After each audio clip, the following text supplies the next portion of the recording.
Assalamu alaikum. Welcome to lecture number 8. Today we will learn Pearson's chi-square test for goodness of fit and chi-square test of homogeneity. Before starting this topic, I will review some topics that is related to the last lecture. Students, जैसे कि आपको पता है कि variables mainly two types के होते हैं, that is the qualitative variables and the quantitative variables. Quantitative variables are those variables which can be measured, for example height, weight and blood pressure. इसी तरह टेम्परेचर है, जो भी चीज़ हम मेजर कर सकते हैं उसको हम क्वांटिटेटिव वेरिएबल्स कहेंगे या न्यूमेरिक वेरिएबल्स कहेंगे. और the variables which can not be measured वो categorical variables. For example gender, male and female, performance of students. Performance of students में भी लेवल्स आएंगे, गुड है, बेस्ट है, एक्सेलेंट है, क्या है परफॉर्मेंस स्टूडेंट्स की. इस तरह से हम इनके लेवल्स कर सकते हैं, न्यूमेरिकली इनको मेजर नहीं कर सकते. मैरिटल स्टेटस है, मैरिड, अनमैरिड, रिलीजन है, आपका रिलीजन कौन सा है. इन सारी चीज़ों को हम न्यूमेरिकली मेजर नहीं कर सकते, लेकिन हम इनकी कैटेगरीज बना सकते हैं. आज का जो हमारा लेक्चर है chi-square distribution, that is related to categorical variables. Pearson's chi-square goodness of fit test. There are some points that is very important for this test. Number 1, an application of the chi-square distribution is the test of goodness of fit.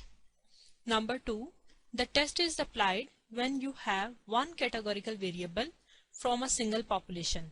It is used to determine whether sample data are consistent with the hypothesized population. देखें point 2 बहुत important है. Point 2 में ये बताया गया है कि हम chi-square डिस्ट्रीब्यूशन या गुडनेस ऑफ फिट टेस्ट को कब यूज करते हैं. There are mainly 2 points. One point is this, that the variable under study should be categorical, and the other point is that the information collected from the sample are consistent with the hypothesized population. Number 3 point देखें क्या कह रहे हैं. Using the chi-square distribution, it is possible to test the hypothesis that a population has a specific theoretical distribution. The theoretical distribution may be normal, the binomial and Poisson or any other form. कि हमारे पास जब हम chi-square distribution goodness of fit करेंगे तो आप ये देखेंगे कि हमारे पास कुछ डाटा ऐसा है जो कि ऑब्जर्व्ड है, एक्सपेरिमेंट कंडक्ट किया गया या कोई सर्वे कंडक्ट किया गया और हमने उसकी ऑब्जर्वेशंस जो हैं वो कलेक्ट करनी. अब इन ऑब्जर्वेशंस को किसी डिस्ट्रीब्यूशन के थ्रू हम ये चेक करें कि हमारी एक्सपेक्टेड क्या आ रही हैं, वो कौन सा डिस्ट्रीब्यूशन फिट करें उस डाटा के अकॉर्डिंगली, तो हम ये देखेंगे कि हमारी एक्सपेक्टेड और ऑब्जर्व में क्या डिफरेंस है. तो इसको हम गुडनेस ऑफ फिट टेस्ट कहेंगे और उसके थ्रू चेक करेंगे. नेक्स्ट पॉइंट देखें, conditions for chi-square testing. There are mainly 3 conditions chi-square testing. Number 1, the sampling method is simple random sampling. Number 2, the population is at least 10 times as large as the sample. And number 3 is the variable under study is categorical. ठीक है जी.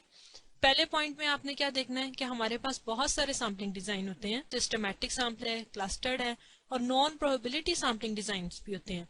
लेकिन preferably हम simple random sampling method को use करेंगे for chi-square testing. Then next क्या है कि हमारे पास पॉपुलेशन इतनी लार्ज हो कि 1/10 पार्ट जो है वो सैंपल के लिए यूज कर रहे हो. And third point that is mainly very important is कि the variable under study should be categorical. Then we go for the chi-square test. आप ये देखें ये पॉइंट बहुत इंपॉर्टेंट है. The expected value of the sample observation in each level of the variable is at least 5. ये point आपको यहाँ पे इतना क्लियर नहीं होगा, अभी हम एग्जांपल करेंगे तो इसमें बिल्कुल क्लियर हो जाएगा. The sampling distribution of chi-square approaches the chi-square distribution. The test involves a comparison of the observed frequency distribution in the sample with the expected frequency distribution. आप देखिए स्टूडेंट्स के हमारे पास क्या है, ये सिंबल chi-square को शो करती है और ये सम है. सम किसका है, OI किस चीज को शो कर रहा है, OI हमारे पास है ऑब्जर्व्ड को, ऑब्जर्व्ड है. और EI हमारा क्या है, EI हमारा शो कर रहा है एक्सपेक्टेड को, एक्सपेक्टेड फ्रीक्वेंसीज को. Observe minus expected whole square divided by expected, और इस सब को जब हम सम करेंगे तो हमारे पास chi square goodness of fit का ये फॉर्मूला है, और chi square goodness of fit से रिजल्ट जो है वो निकल आएगा हम। इसके बाद है कि if the observe frequencies are close to the corresponding expected frequencies the computed chi square value will be small indicating a good fit otherwise poor. एक सर्वे कंडक्ट किया और उसके थ्रू जो वैल्यूज ऑब्जर्व की और उसके बाद एक डिस्ट्रीब्यूशन लगाई हमने, और फिर हमारी जो एक्सपेक्टेड वैल्यूज आई हैं कि पहले हम हमारा सर्वे करने से पहले भी हमारा एक माइंड था कि जी शायद इतना हो, उसको एक डिस्ट्रीब्यूशन फिट करके तो हमने चेक कर लिया कि क्या ये वाकई इस तरह से आ रही हैं वैल्यूज जो कि सर्वे और एक्सपेक्टेड को जब हम उनका डिफरेंस चेक करेंगे, अगर तो उनमें कम डिफरेंस है means the fit is good, जाहिर है काई स्क्वायर की छोटी वैल्यू आएगी। अगर तो काई स्क्वायर बड़ा आ रहा है तो मींस कि जो हमने डिस्ट्रीब्यूशन फिट की है वो बेहतर फिट नहीं है। Number of degrees of freedom का है इधर कि डिग्रीज ऑफ फ्रीडम किस तरह से काई स्क्वायर डिस्ट्रीब्यूशन में फाइंड आउट की जाती है। गुडनेस ऑफ फिट के लिए अगर हम लोग ये देखें यहाँ पे न्यू है, nu equals to k minus one, k is the number of categories है, के नंबर ऑफ कैटेगरीज को शो करता है। When class parameters are known, अगर तो हमने जो डिस्ट्रीब्यूशन फिट किया है उसमें पैरामीटर्स नोन है तो हम के माइनस वन लिखेंगे। अगर डिस्ट्रीब्यूशन हमने फिट जो की है उसमें पैरामीटर्स अननोन है उस डिस्ट्रीब्यूशन के तो हम k minus one minus m लिखेंगे। एम क्या है? एम हमारे पास है कि estimating m population parameters for the sample statistics. हम लोगों के पास जो अननोन पॉपुलेशन पैरामीटर्स हैं उनकी जो एक्सपेक्टेड वैल्यूज आएंगी या एस्टिमेट्स आएंगे उसको हम एम कहेंगे। Steps for chi square testing, there are 6 steps involve in chi square testing. जैसे कि हम लोग टी और जी और एफ डिस्ट्रीब्यूशन में करेंगे, और पहले भी आपने ये डिस्ट्रीब्यूशंस पढ़ी हैं, टी डिस्ट्रीब्यूशन और जी डिस्ट्रीब्यूशन पढ़ी है। टेस्टिंग और हाइपोथेसिस के जो स्टेप्स हमने यूज किए हैं वही हम स्टेप्स यूज करेंगे। फर्स्ट ऑफ ऑल क्या है? State null and alternative hypothesis. H naught में लिखा हुआ है the fit is good, H one the fit is not good. आप इसमें कुछ भी लिख सकते हैं, जो डिस्ट्रीब्यूशन आपके लिए पास है आप उस डिस्ट्रीब्यूशन को या जो क्वेश्चन का कॉन्टेक्स्ट आपके पास है उसी कॉन्टेक्स्ट में भी आप एच नॉट और एच वन को लिख सकते हैं। देन है level of significance. Level of significance हमारे पास अल्फा जो है 1%, 5% और 10%, कुछ भी हम ले सकते हैं।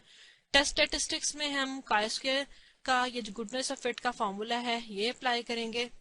एंड देन क्रिटिकल रीजन है। क्रिटिकल रीजन हमें क्या बताता है कि हमारा जो कैलकुलेटेड वैल्यू है और जो टेबुलेटेड वैल्यू आएगी उसमें कितना फर्क आ रहा है, और उसकी बेस पे हमने अपने क्लेम को रिजेक्ट करना है या एक्सेप्ट करना है।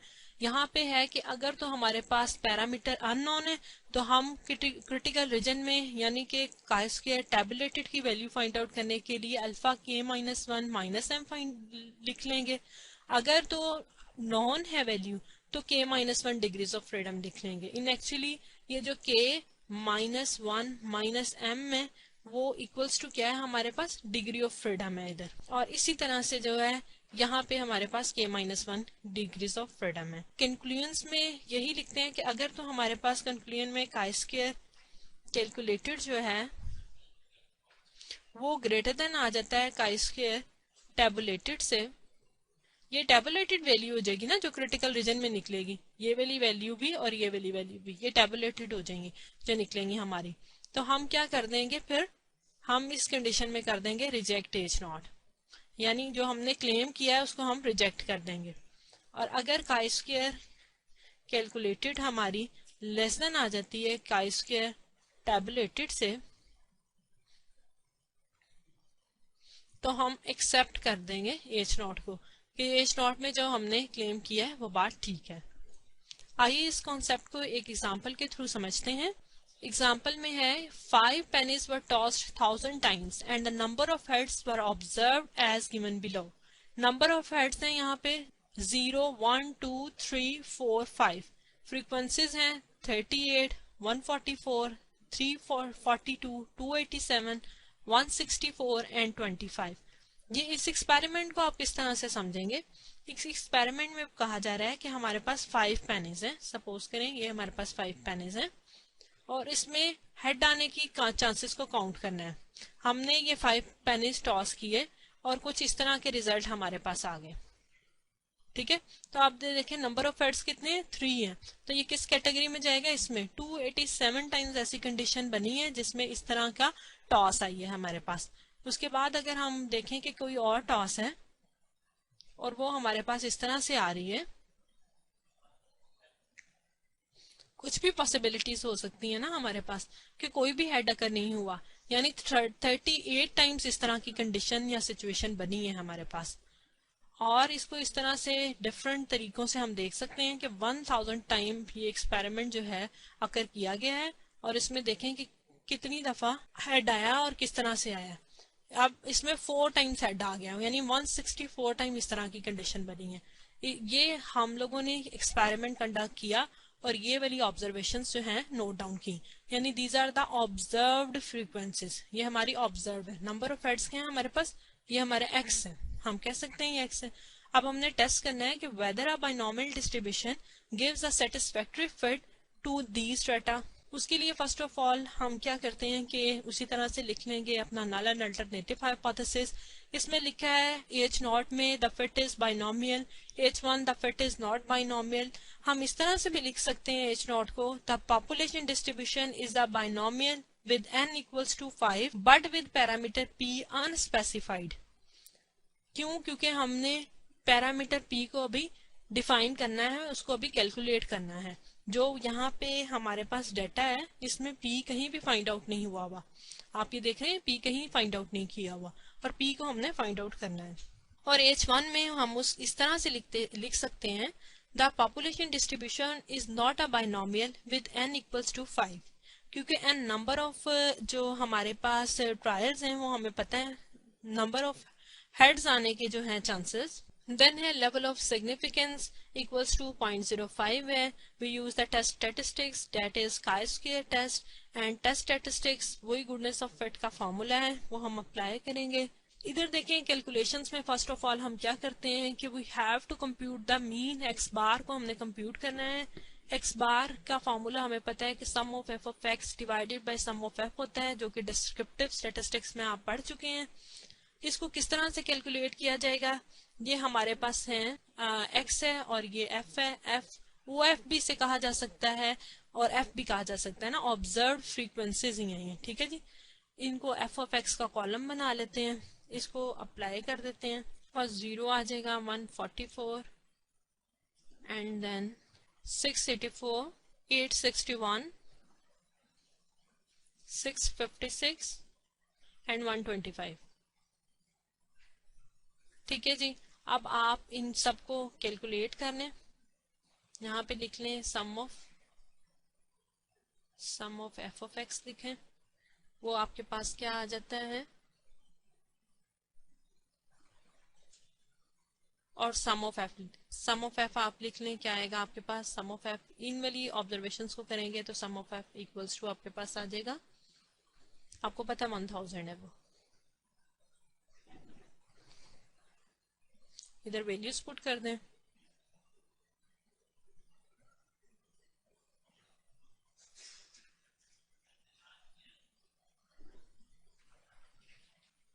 फोर 7 आ जाएगा। जब हमने पी हेड निकालना है, पी को इधर रखेंगे, डिवाइडेड बाय एन कर देंगे, तो x bar divided by n 2.47 divided by 5 equals to हमारे पास आ जाएगा 0.494। आपको पता है बाइनोमियल डिस्ट्रीब्यूशन का ये फॉर्मूला होता है। अगर हम बाइनोमियल को वैसे डिफाइन करें तो क्या आता है, NCX PX QN minus x. Okay, अब इसमें ये P है, ये हमारे पास क्या है, P है, और ये हमारे पास Q है। Q हमेशा इक्वल्स टू किससे होता है, 1 माइनस P के। ओके, यानी आप निकालेंगे 1 minus 0.494 that is equals to 0.506। X हो गए, नंबर ऑफ हेड्स आ गए हमारे पास, ऑब्जर्व फ्रीक्वेंसीज आ गई, और ये आ गई डिस्ट्रीब्यूशन, वही NCX। ये डिस्ट्रीब्यूशन में क्या करेंगे, एन हमारे पास हमें पता है 5 है, यानी 5CX। P हमारे पास 0.494 है, 494 है, और Q हमारे पास N-X। इसकी वैल्यूज पुट करते जाते हैं। इसमें बस वैल्यूज रखनी है, x की वैल्यूज डिफरेंट करती जानी है और ये हमारे पास निकलता आएगा। फर्स्ट वैल्यू आ जाएगी 0.0332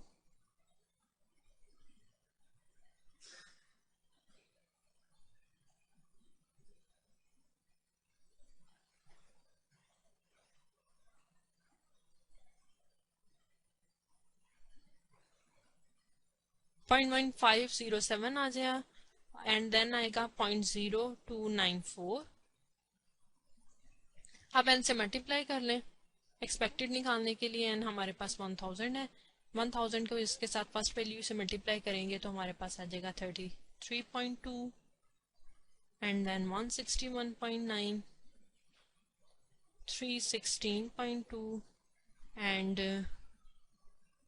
308.7, 150.7 एंड 29.4। ठीक है जी। अब हमने, क्योंकि हमारा ये chi-square का फॉर्मूला है, तो इसकी रिक्वायरमेंट को फुलफिल करने के लिए ये कॉलम हम बनाएंगे और इसकी ऑब्जर्वेशंस लिख लेंगे। 4.8 आ जाएगा, -17.9। ये हम क्या कर रहे हैं, ये हम कर रहे हैं कि इस वाली वैल्यू में से इसको सब्ट्रैक्ट कर रहे हैं और इधर लिख रहे हैं। हमारे पास आ रहा है 25.8, आप भी कैलकुलेटर पे करते जाएं, -21.7 एंड 13.3 -4.4। अब इनको स्क्वायर करें और डिवाइड कर दें एक्सपेक्टेड फ्रीक्वेंसी से, तो जो पहली आ जाएगी वो हमारे पास आ जाएगी 0.69, 1.98 and then 2.15, 1.53, 1.17 and 0.66। जब इन सबको सम करेंगे तो हमारे पास 8.18 आ जाएगा। अब ये टेबल है, हमने क्रिटिकल रीजन फाइंड आउट करना है, वो हम देखते हैं किस तरह से करेंगे। अल्फा हमारे पास क्या था, chi-square अल्फा था हमारे पास 0.05 और k is the number of categories थी। नंबर ऑफ कैटेगरीज क्या है हमारे पास 6 है, k इक्वल्स टू हमारे पास 6 था। आप देख लें 0, क्योंकि 0 1 2 3 5 था, तो 6 हो गया, -1 हो गया एंड -1 हो गया। 1 क्या है, m इक्वल्स टू 1 है। m क्या है, m हमारे पास अननोन पैरामीटर की जो एस्टिमेटेड वैल्यू है वो है, वो सिर्फ हमने एक ही पैरामीटर को एस्टिमेट किया है, डेट इज p। ठीक है जी। अब हमारे पास chi-square आ जाएगा 4। इसको किस तरह से देखना है टेबल वैल्यू में, ये देखें chi-square का टेबल गिवन है। chi-square का टेबल इस तरह से होता है, अल्फा इस साइड पे है, यानी ये हमारा अल्फा 0.05 और ये हमारी number degree of freedom I है। ठीक है, इसके करस्पॉन्डिंग देखेंगे तो ये वाली वैल्यू हमारी आ जाएगी, क्रिटिकल वैल्यू ये आ जाएगी हमारी। ठीक है, और इसको टेबुलेटेड वैल्यू भी बोलते हैं। ये है 9.49। इधर हम लिख लेते हैं कि हमारे पास क्या है, ये वैल्यू आई है इक्वल्स टू 9.49। अब देखें हमारे पास जो रिजल्ट आ रहा है chi-square कैलकुलेटेड जो वैल्यू आई हुई है वो हमारे पास क्या है, इक्वल्स टू वो है 8.18 दैट इज लेस देन है chi-square टेबुलेटेड से। ठीक है, और chi-square टेबुलेटेड क्या है हमारे पास 9.49। ठीक है जी। सो we cannot reject our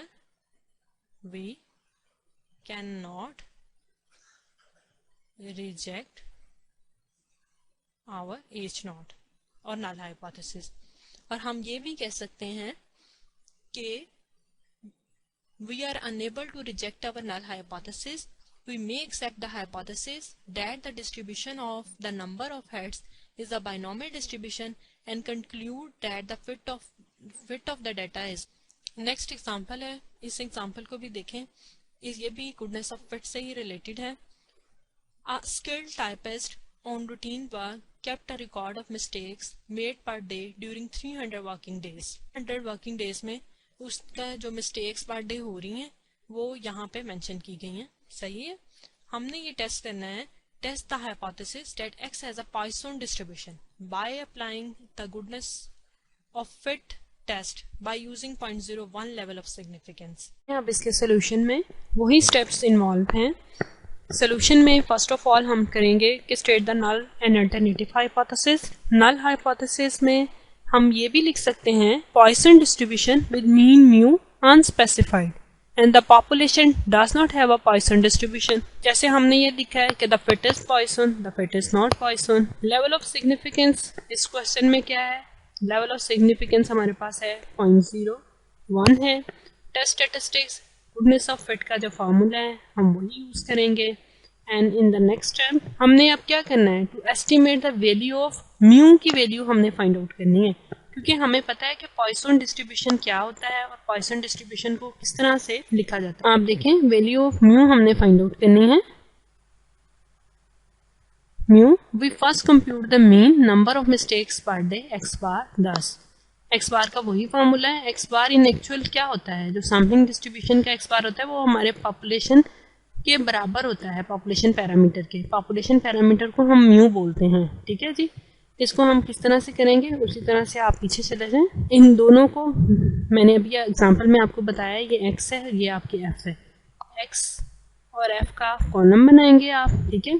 फिर आप इधर सम फाइंड आउट करेंगे, sum of f of x find out करेंगे और sum of f find out करेंगे. सम ऑफ f आपको पता है कि क्या है? इक्वल्स टू 300 है हमारे पास. आप इन सारी ऑब्जर्वेशन को सम करने 300 ही आएगा.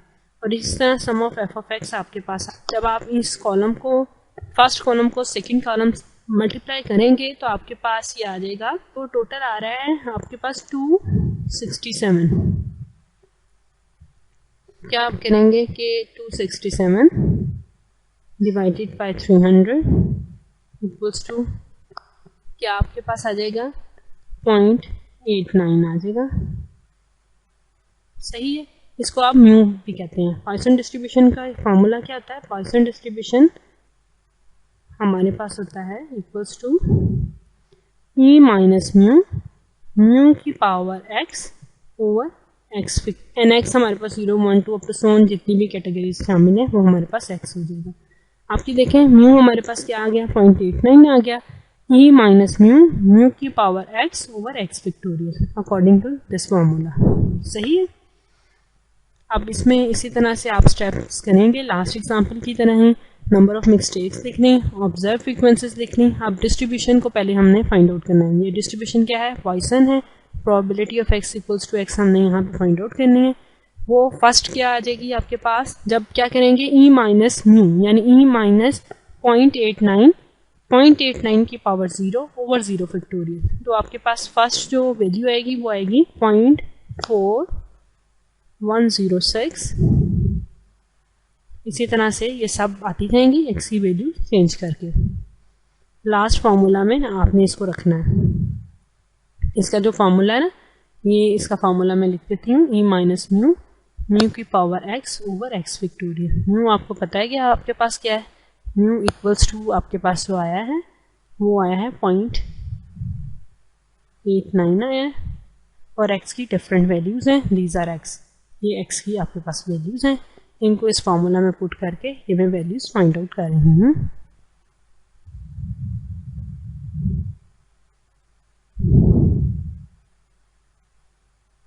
पॉइंट 0482.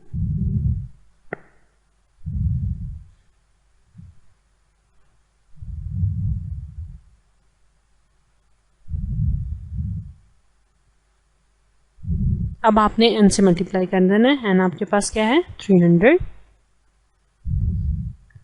इसके साथ मल्टीप्लाई कर दें इस कॉलम को तो आपके पास जो फर्स्ट वैल्यू आ जाएगी 123.2.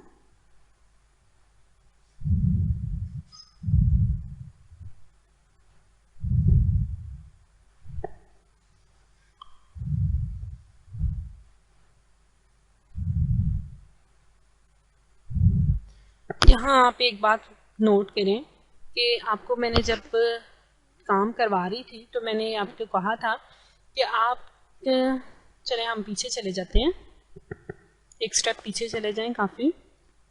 इस वाली लाइन को देखें कि क्या था हमारे पास. इस वाले पॉइंट को देखें. The expected value of the number of sample observations in each level of the variable is at least 5. Eight least 5 होना चाहिए. ठीक है.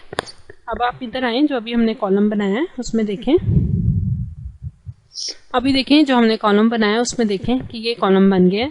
वो जो था कि एटलीस्ट 5 होनी चाहिए सेल्फ फ्रीक्वेंसी, वो एक्सपेक्टेड जो फ्रीक्वेंसीज निकालते हैं उसी के लिए था, ठीक है। तो ये तो 5 से कम है, ये भी 5 से कम है, ये भी 5 से कम है। इट्स मीन कि उस कंडीशन को फुलफिल करने के लिए हम ये करेंगे कि इन सब को जो है वो इकट्ठा कर लेंगे, ठीक है जी, और एक ही सेल्फ फ्रीक्वेंसी बना देंगे। इसको भी कर लेंगे और ऑब्जर्व्ड वैल्यू को भी इकट्ठा कर लेंगे, क्योंकि ऑब्जर्व माइनस एक्सपेक्टेड करना ना, इस वजह से। तो रिक्वायरमेंट्स को मीट करने के लिए एक्सपेक्टेड फ्रीक्वेंसीज को हर सेल में जो है that should be at least 5, so we combine the last 4 classes so that the new final class corresponding to x greater than equal to 3 will expected frequency होगी। और वो क्या हमारे पास वैल्यू आएगी जब हम इसको सबको ऐड करेंगे, तो वो हमारे पास आ जाएगी, यहाँ हम लिख देते हैं, वो आ जाएगी 18.4 आ जाएगी। और जब हम इसी तरह ऑब्जर्व करेंगे तो वो हमारे पास क्या आ जाएगी, वो आ जाएगी हमारे पास 25 ऑब्जर्व माइनस एक्सपेक्टेड, तो हमारे पास आ जाएगा फर्स्ट में 19.8 माइनस 19.6।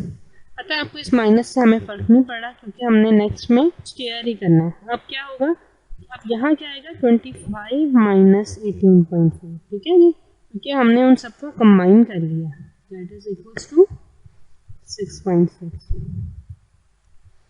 और जो लास्ट कॉलम में रिजल्ट्स निकलेंगे हमारे कहाँ से आ जाएंगे, 1.95 2.37, जो टोटल आएगा इन सबको ऐड करके इस कॉलम को, वो हमारे पास स्क्वायर की कैलकुलेटेड वैल्यू आ जाएगी, दैट इज इक्वल्स टू 10.0। अब देखें हमने क्या करना है, क्रिटिकल रीजन फाइंड आउट करना है। क्रिटिकल रीजन में हमारे पास क्या है कि पाई स्क्वायर अल्फा हमारे पास है 0.01, के हमारे पास नंबर ऑफ कैटेगरीज है। नंबर ऑफ कैटेगरीज हमारे पास कितनी है, इसमें नंबर ऑफ कैटेगरीज हमारे पास, नेक्स्ट देखें हमारे पास के क्या है, के को हमने अब डिफाइन करना है। के जो हमारे पास है वो हम इस तरह से कह सकते हैं कि number of degrees of freedom is क्या है हमारे पास, k -1 minus m, m number of estimated parameters है, हियर के इक्वल्स टू 4 है। The number of expected frequency used in computing chi square. आप ये देखें कि के क्या हो गया, कितनी कैटेगरीज आ गई यहाँ पे, जिस जो काई स्क्वायर को कंप्यूट कर रही है उसकी कितनी कैटेगरीज आ गई, 1, ठीक है, 2, 3 और ये वाली जो काई स्क्वायर की कैलकुलेशन में यूज हो रही हैं, 4 कैटेगरीज। इधर हमारे पास के क्या आ जाएगा, के इक्वल्स टू आ जाएगा 4, ओके, यानी 4 माइनस 1 माइनस एम क्या है हमारे पास, एम इक्वल्स टू म्यू था ना, जो अननोन पैरामीटर हमने एस्टिमेट किया वो 1 है, म्यू 1 नहीं है। म्यू 1 मीन्स है कि एक ही एस्टिमेट हुआ है, सिर्फ 1 एस्टिमेटेड है, ठीक है। तो आपके पास क्या आ जाएगा, काई स्क्वायर 0.01 और 2। अब इसकी वैल्यू को हम देख लेते हैं कि वो क्या निकल रही है। पीछे आप टेबल पर आ जाएं, टेबल से देखें। अब हमारे पास अल्फा क्या है, अल्फा हमारे पास है 0.01, ओके, अल्फा 0.01 है। और डिग्रीज ऑफ फ्रीडम क्या है, तो इस 2 से आप ये एक लाइन ड्रॉ करने चाहिए, ठीक है, यहाँ तक, ठीक, और इस अल्फा से भी एक लाइन ड्रॉ करने यहाँ तक। तो आपकी डिग्री ऑफ फ्रीडम क्या बन गई, 9.21 बन गई आपकी डिग्री ऑफ फ्रीडम, सही।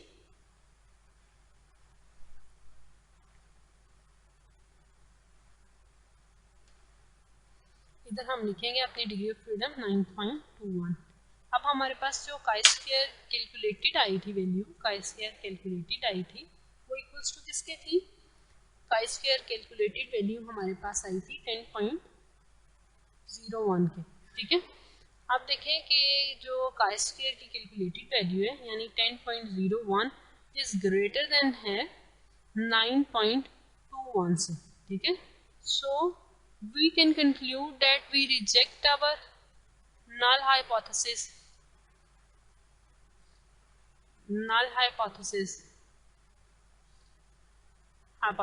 okay, that is H0।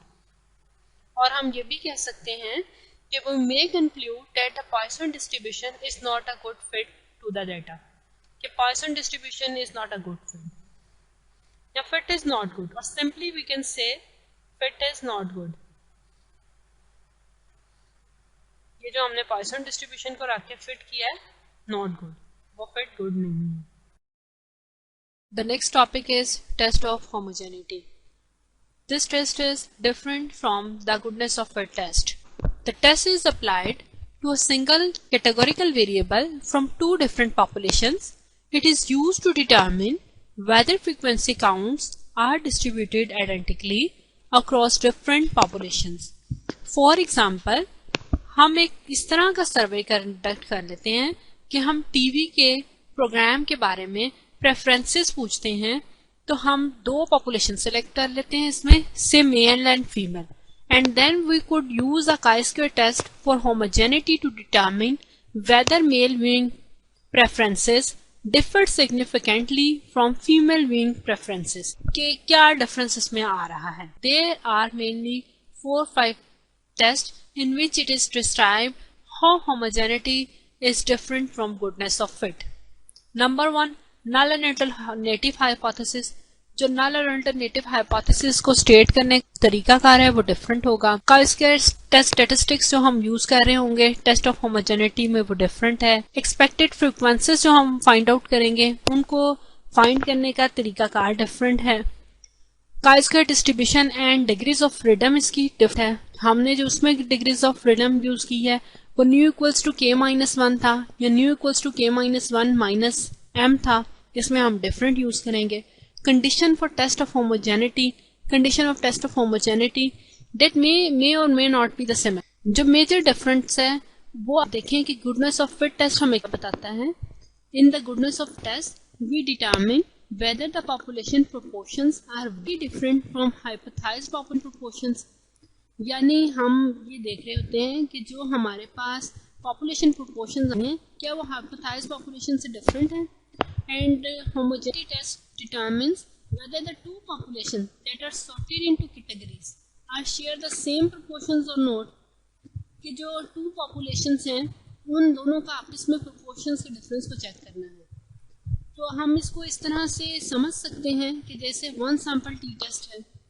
one sample t test में age नोट में हमारे पास सिर्फ single variable, और independent sample t test में independent sample t test आप किसको कहते हैं.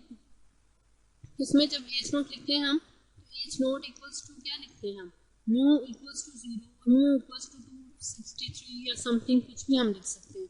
और इंडिपेंडेंट टेस्ट में क्या लिखते हैं हम म्यू 1 - म्यू 2 इक्वल्स टू 0. ठीक है, यानी कि टू पॉपुलेशंस यूज हो रही होती हैं. इसी तरह से हम ले सकते हैं कि ये जो है इंडिपेंडेंट टेस्ट टी टेस्ट जो है इंडिपेंडेंट सैंपल टेस्ट जो है ये रिलेटेड टू होमोजेनिटी से है और this is related to goodness of fit test.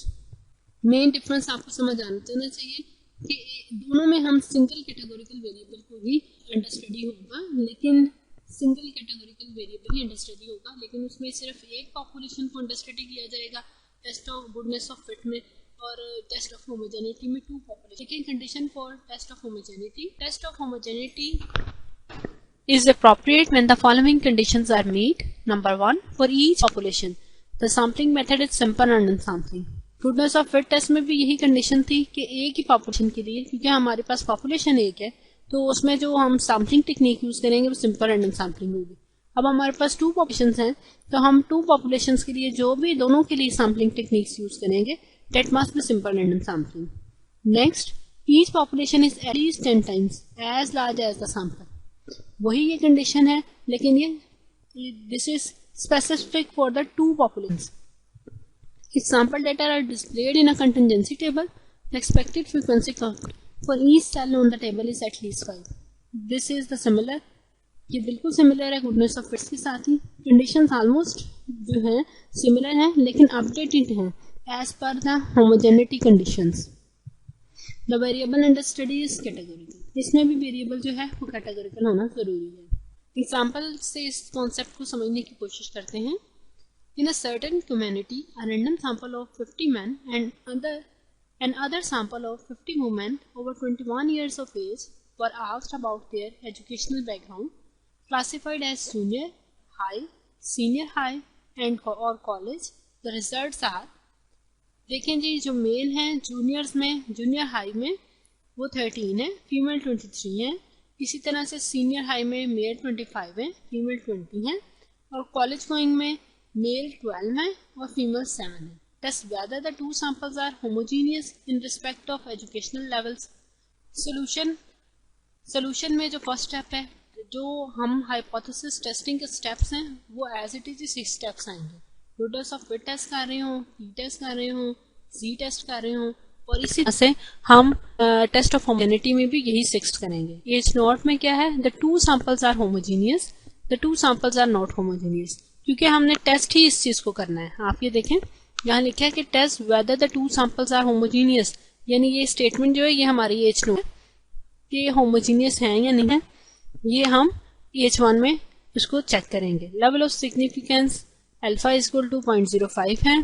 Test statistics देखें जी, टेस्ट स्टैटिस्टिक्स इसमें डिफरेंट है। जो टेस्ट स्टैटिस्टिक्स हमारा गुडनेस ऑफ फिट के लिए था वो हमारे पास क्या था, chi square equals to sum of O I minus E I whole square divided by E आई।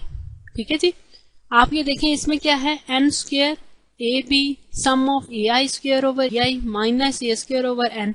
ये सारी चीजें किस तरह फाइंड आउट की गई हैं, अभी एक एग्जांपल में इसको समझ लेते हैं। इसकी डेरिवेशन आपके कोर्स में इंक्लूड नहीं है, लेकिन अगर इसको डिराइव करना हो तो हम इस फार्मूले में टेबल से सारी वैल्यूज को पुट करके ये वाला फार्मूला कंस्ट्रक्ट कर सकते हैं। ये क्या है, which has an appropriate chi square distribution with n-1 degrees of freedom. इसकी डिग्रीज ऑफ फ्रीडम भी डिफाइंड है जो कि n-1 है। कैलकुलेशंस देखें, इसमें हम कैलकुलेशंस कर लेते हैं। ये देखें, ये कॉन्टिजेंसी टेबल बना हुआ है जिसमें ये जो है, अगर नंबर ऑफ रोज हम देखेंगे इस तरह से, रोज की तरफ से सम अप करेंगे तो इसको ए कहेंगे, इसको फीमेल्स वाले को बी कहेंगे, कॉलम्स में कहेंगे तो इनको ई आई कहेंगे और ये ए आई हैं। दीज आर द ए आई, यानी ये ए आई हैं 13, A1 है जैसे, उसके बाद इस तरह से A2 हो जाएगा या सोन आ जाइए। अब इसमें हमने करना है इसकी कैलकुलेशन, एन स्क्वायर आप हमने करना है, एन स्क्वायर क्या है 100 का square divided bye A is 50 and B is also 60 into, अब ए आई देखें फर्स्ट का क्या है 13 स्क्वायर डिवाइडेड बाय 36। ठीक है जी, प्लस करेंगे इसी तरह से, क्योंकि ये सम है, ये सम को एक्सपैंड कर रही हूँ मैं यहाँ पे, plus 25 square divided bye 45, 25 plus 20 करेंगे तो इधर भी 45 आएगा हमारे पास। ठीक है जी, एंड प्लस कर लेंगे 12 whole square divided by 19 minus a square divided by n. इस सबको जब हम फाइंड आउट करेंगे, सिंप्लीफिकेशन करेंगे तो हमारे पास वैल्यू आ जाएगी 4.64 की।